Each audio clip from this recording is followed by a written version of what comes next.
James pushed open the front door, the weight of it heavier than he remembered. His anticipation to see Max, his faithful German shepherd, was met with an unsettling silence. The house felt off, like it had shifted subtly in his absence. "Max?" he called out, his voice swallowed by the quiet. No pattering of paws, no excited barks, just the echo of his own concern. He dropped his bags and ventured further in, apprehensive. As he passed through the hallway, his gaze fell upon the walls, splattered with dark, dried stains. His heart rate spiked. Blood everywhere. The stark contrast against the pale walls made each mark grotesquely vivid. Max! His calls became more urgent now, desperate. His search led him through each room, the silence clawing at his nerves until he reached the living room. The sight stopped him cold. More blood smeared across the furniture and the floor. Panic clenched his stomach. He stumbled back, nearly tripping over his own feet, his mind racing with horrific possibilities. Where was Max? What catastrophe had unfolded here? Finally, a soft thud from upstairs snapped him to attention. He strained his ears, hoping for more sounds. Another thud, then the familiar jingle of Max's collar. Relief surged through James as he heard the thumping of 4 paws descending the staircase. Max appeared at the foot of the stairs, his coat matted and his demeanour wary. He approached James slowly, a stark difference from his usual exuberant greetings. James knelt down, inspecting Max for injuries, his hands trembling as they searched. Finding none, he exhaled sharply, the relief temporary. The mystery of the blood and the disarray lingered, gnawing at him. What had happened here in his absence? The scene before him suggested a struggle, but with Max unharmed, questions multiplied. He needed to piece together the events that had turned his home into a scene straight from a nightmare. Still reeling from the initial shock, James's gaze followed Max as the dog padded softly around the room, sniffing at corners with an uneasy whine. His home, once a sanctuary, was transformed into a scene of chaos. Drawers were pulled out and emptied haphazardly, their contents strewn across the floor. Couch cushions were tossed aside, and books yanked from shelves lay in dishevelled piles. James stepped cautiously through the living room, his eyes scanning for any sign of forced entry or more unsettling clues. Each step revealed more destruction. The kitchen was a similar scene of disarray. Chairs overturned, the pantry door swung wide open, and dishes shattered on the tile floor. Max, sticking close by James's side, seemed uncharacteristically subdued. James reached down often, his touch reassuring the dog as much as it did himself. "It's okay, boy," he muttered, though his voice betrayed his anxiety. The bond between them, forged over countless days of companionship, felt like the only certainty left. As they moved to inspect the rest of the house, James noticed that despite the extensive mess, there appeared to be no major theft. His laptop still sat on the desk upstairs, untouched, and the small safe hidden in his bedroom closet was secure. It dawned on him then that the intrusion might have been interrupted, a theory supported by the lack of any valuables missing. The more he observed, the more James realized that the motive wasn't robbery. Something else had occurred. The state of the house suggested a frantic search for something, or perhaps a struggle, yet the most valuable items were left behind. What then was the intruder after? And more perplexingly, where had all the blood come from if Max was unharmed? These questions hung heavy in the air as James and Max continued their solemn walk through the remains of their violated home. Each room told a part of the story, yet the full narrative remained elusive, hidden among the upheaval. The need to protect Max and restore the peace of their home pressed urgently on James's mind as he contemplated their next steps. As James surveyed the wreckage of his home, the initial shock gradually morphed into a cold determination to understand the full extent of the break-in. He guided Max into the garage, the last place to check, and flicked on the light. Here too, the shelves were disarrayed, tools littered the floor, a clear sign of hurried searching rather than theft. Turning back to the main house, James pondered the disarray with a critical eye. The pattern of destruction was erratic, violent, more indicative of someone or something frantically searching rather than calculated stealing. They were looking for something specific, he mused aloud, his voice echoing slightly in the empty space. Max, following closely at his heels, paused occasionally to sniff at certain spots more intensely. Watching his dog, James wondered about the night of the intrusion. Max's behavior now, cautious, wary, was a stark contrast to his usual boldness. The German Shepherd had likely confronted the intruder, his natural protective instincts kicking in to defend their home. The lack of any injury on Max suggested he had been successful to some extent, perhaps even scaring off the trespassers before they could harm him or take anything of value. This realization brought a mix of pride and renewed fear for James. Pride in Max's bravery, but a chilling fear of what might have happened had he been home during the break-in. He knelt beside Max, stroking his head gently. "Good boy, Max. What did you do, huh? Did you scare them off?" Max's response was a soft nudge of his nose against James's hand, a silent confirmation of their shared ordeal. The clues slowly coalesced into a clearer picture as James recalled the uncharacteristic mess in his study, a room he rarely used, but one that contained his old, rarely touched collection of rare coins and manuscripts. Nothing seemed to be missing, but the desperation of the search was evident. This moment of clarity, however, was interrupted by a soft creak from the living room, reminding James that the aftermath of the break-in was still very much present.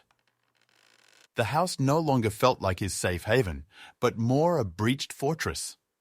Determined to reclaim his space, James stood up, setting his jaw firmly.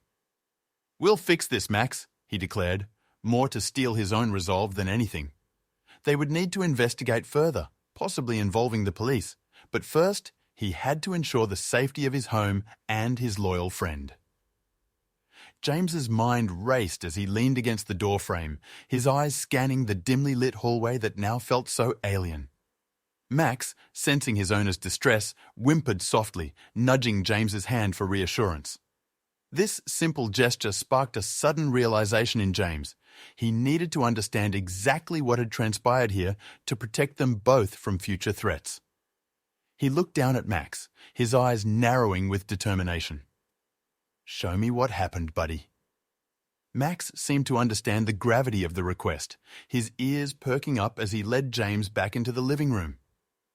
The scene unfolded in James's mind as he watched Max's movements. He imagined the night of the break-in, the quiet of the house shattered by the sound of breaking glass or a forced door, a noise that would have instantly put Max on high alert.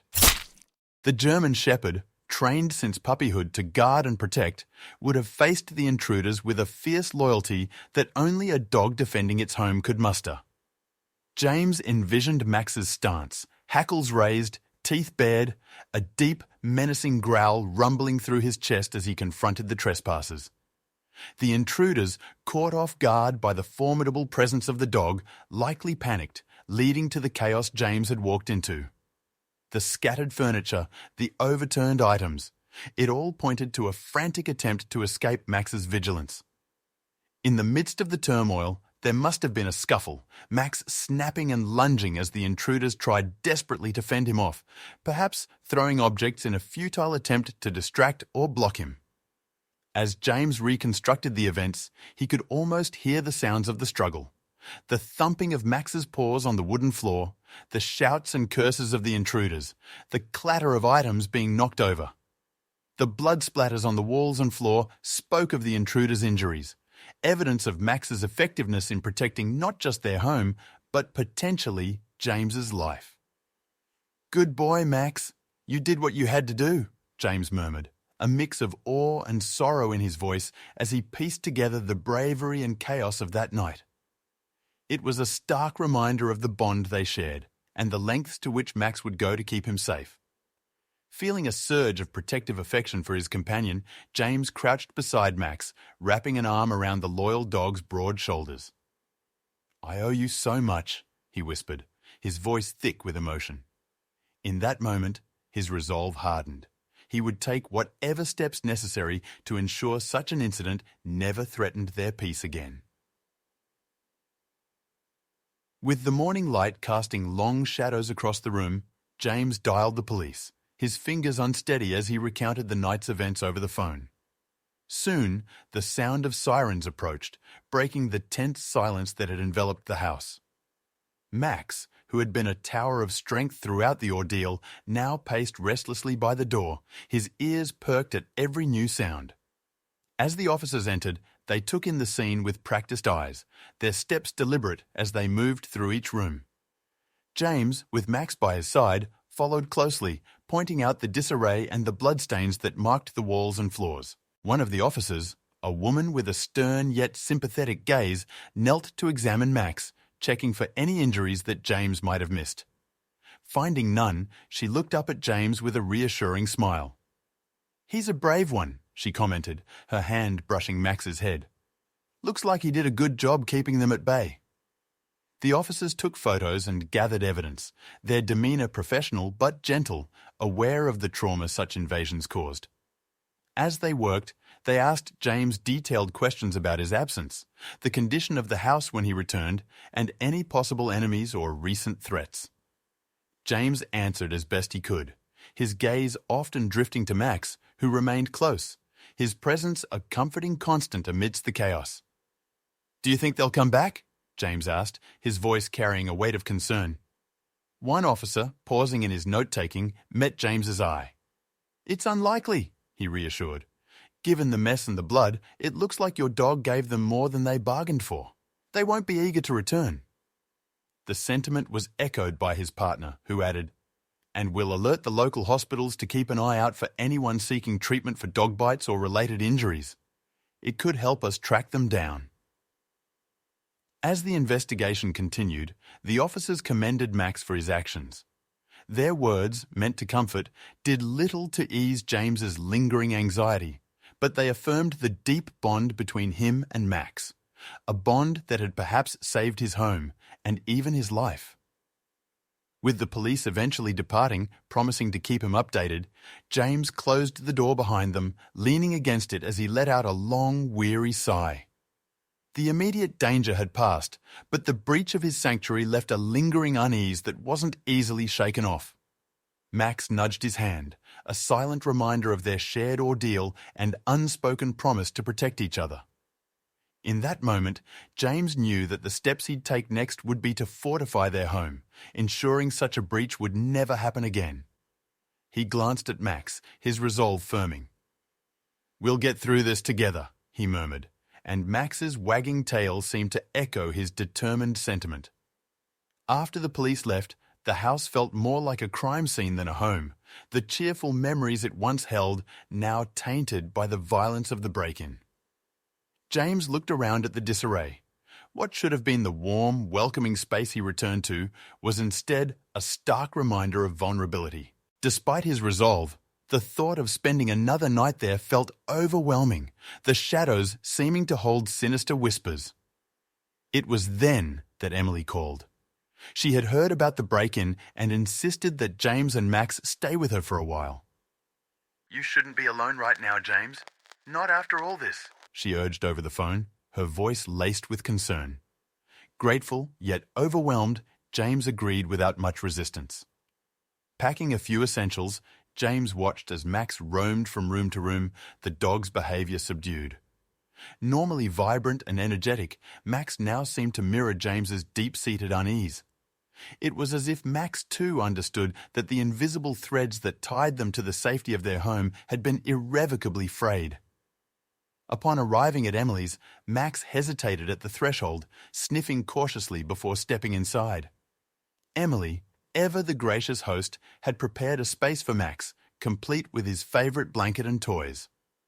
She greeted them warmly, her presence a soothing balm to the raw edges of James's frayed nerves. The following days at Emily's were a blur of adjustments. James found himself often sitting by her living room window, staring out with a vacant gaze, his thoughts a tangled mess of what-ifs and regrets. Emily was a quiet, steadfast presence beside him, often handing him a cup of tea or sitting silently beside him, her company non-intrusive but comforting. Max, too, began to show signs of recovery. With each passing day, his tail wagged more frequently, and his eyes regained some of their usual spark. Emily's backyard, lush and expansive, proved to be a healing backdrop for Max, who started to reclaim his old routines of chasing squirrels and patrolling the perimeter. In these moments of quiet normalcy, James found his thoughts drifting to the safety measures he needed to implement back home. The break-in had shattered his illusion of security, and he knew that rebuilding that sense of safety would be crucial, not just for his peace of mind, but also for Max's. One evening, as they sat watching a movie with Max sprawled across their feet, Emily turned to James. "You know, maybe this is a sign, James. Maybe it's time to think about moving on from that old house, finding somewhere new, somewhere you feel safe." James considered her words. The idea of leaving behind the place he had called home for so long was daunting. Yet there was an undeniable appeal in the thought of starting fresh, of building new memories in a place untouched by the shadows of the past. As he glanced down at Max, who seemed more at ease than he had been days before, James felt a stir of hope. Perhaps a new beginning was exactly what they needed. As the days turned into weeks, James's sense of dread about returning home began to wane, replaced by a cautious optimism, bolstered by the care and support Emily had shown him. When he finally decided it was time to face his house again, he wasn't alone. Emily insisted on coming with him, a comforting presence in what he expected to be a difficult transition. Upon entering his home, James braced himself for the surge of unpleasant memories, but was met instead with a surprising sense of calm. The living room, once a scene of chaos, was now orderly and clean. Emily had been busy during his absence. She had not only cleaned and organized, but had also made small changes that transformed the space subtly yet significantly. The cushions were straightened, and fresh flowers sat in a vase on the coffee table, their scent lightly perfuming the air. "Emily, you didn't have to do all this," James said, his voice heavy with emotion as he took in the changes. "It was nothing," Emily replied with a gentle smile. "I just wanted you to feel safe again in your own home." As they walked through the house, James noticed other small upgrades: new locks on the doors, a modern security system panel by the entrance, and repairs to the little wear and tear the house had accumulated over the years.